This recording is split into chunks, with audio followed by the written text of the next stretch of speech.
जी, अगली रवायत हमारी है साद बिन अबी वक़ास रज़ियल्लाहु अन्हु से मरवी है।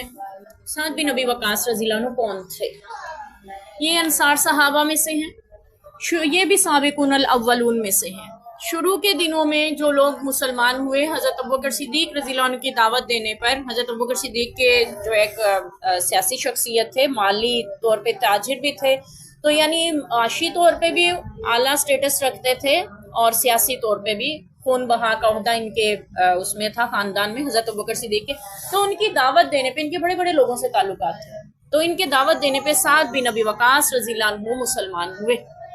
नबी पाक सल्लल्लाहु तकरीबन नबूवत आप सल्लल्लाहु अलैहि वसल्लम को मिली ना, तकरीबन 7वें दिन ये मुसलमान हो गए थे। ठीक है, साद बिन नबी वक़ास रज़ियल्लाहु अन्हु नबूवत मिलने के नबी पाक सल्लल्लाहु अलैहि वसल्लम को 7वें दिन ये मुसलमान हो चुके हुए थे। इतनी जल्दी ये इस्लाम कबूल किया। और ये नबी पाक सल्लल्लाहु अलैहि वसल्लम के निनिहाल में से हैं, रिश्ते में आप सल्लल्लाहु अलैहि वसल्लम के मामू लगते हैं। आप सल्लल्लाहु अलैहि वसल्लम की एक हदीस भी है इनके बारे में, आपने फरमाया था साद मेरे मामू हैं। है किसी का ऐसा मामू? है किसी का ऐसा मामू?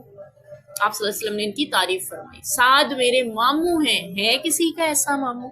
और इनके बारे में आता है कि आप जिन्होंने सबसे पहले इस्लाम के लिए तीर चलाया वो साद बिन अबी वक़ास रज़ियल्लाहु अन्हु। दुश्मन पे, दुश्मन इस्लाम पे सबसे पहले तीर चलाने वाले साद बिन अबी वक़ास रज़ियल्लाहु अन्हु। आप सल्लल्लाहु अलैहि वसल्लम ने इनके बारे में मजीद फरमाया, जंगे ओहद के दिन, साद तीर चलाओ, मेरे माँ बाप आप पे कुर्बान।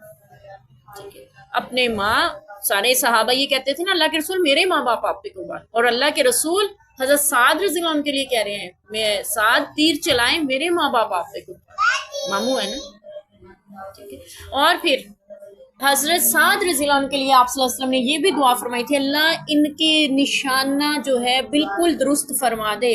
वो इतने माहिर निशानाबाज थे, कभी उनका कोई निशाना खता ना होता था, तीर अंदाज थे, माहिर।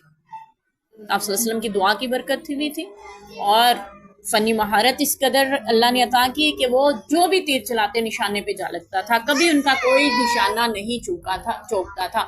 और हज़रत उमर रज़ियल्लाहु अन्हु के दौर में ईरान फतह करने वालों में ये शामिल रहे। हज़रत उस्मान गनी के दौर में भी जो फतूहात में उनमें शरीक हुए। और जंगे ओहद के दिन जो सहाबी नबी पाक सल्लल्लाहु अलैहि वसल्लम की हिफाजत कर रहे थे, उनमें हज़रत साद रज़ियल्लाहु अन्हु थे, जो अपना सीना अपने नबी के लिए पेश किए हुए थे। आप सल्लल्लाहु अलैहि वसल्लम की तरफ पुश्त करके, अब काफिरों की तरफ रुख करके खड़े हुए थे, आप सल्लल्लाहु अलैहि वसल्लम को अपने पीछे किए हुए थे। और आप सल्लल्लाहु अलैहि वसल्लम अगर दाएं बाएं कंधे से इनके झांक के देखना चाहते तो फौरन कहते, अल्लाह के रसूल आप पीछे रहे, मेरा सीना हाजिर है। और इन्होंने उस दिन अपने ऊपर सारे तीर, सारे आने वाले नबी पाक की तरफ वार सहे। आप सल्लल्लाहु अलैहि वसल्लम जब घड़े में गिर गए थे, उसके बाद अफवाह फैला दी गई थी कि नबी पाक शहीद हो गए, नाउज़ुबिल्लाह। तो हज़रत नबी पाक सल्लल्लाहु अलैहि वसल्लम को जब हज़रत अब्बास रज़ियल्लाहु अन्हु ने ढूंढ निकाला और एक चोटी पे पहाड़ की लेके खड़े और आवाज़ दी अंसार को, मुहाजिरों को, आने वाले सबसे पहले जो थे साद बिन नबी वक़ास रज़ियल्लाहु अन्हु थे, तलहा ज़ुबैर रज़ियल्लाहु अन्हु थे। हज़रत तलहा और साद, इन्होंने नबी पाक सल्लल्लाहु अलैहि वसल्लम की जंग ओहद में इतनी हिफाजत की कि हर जख्म फिर खुद पे सहा नबी पाक पे नहीं आने दिया। और हज़रत तलहा रज़ियल्लाहु अन्हु का हाथ जो था वो शल हो गया था उसी जंग में। तो ये साद बिन नबी वक़ास रज़ियल्लाहु अन्हु का तारुफ है मुख्तसर।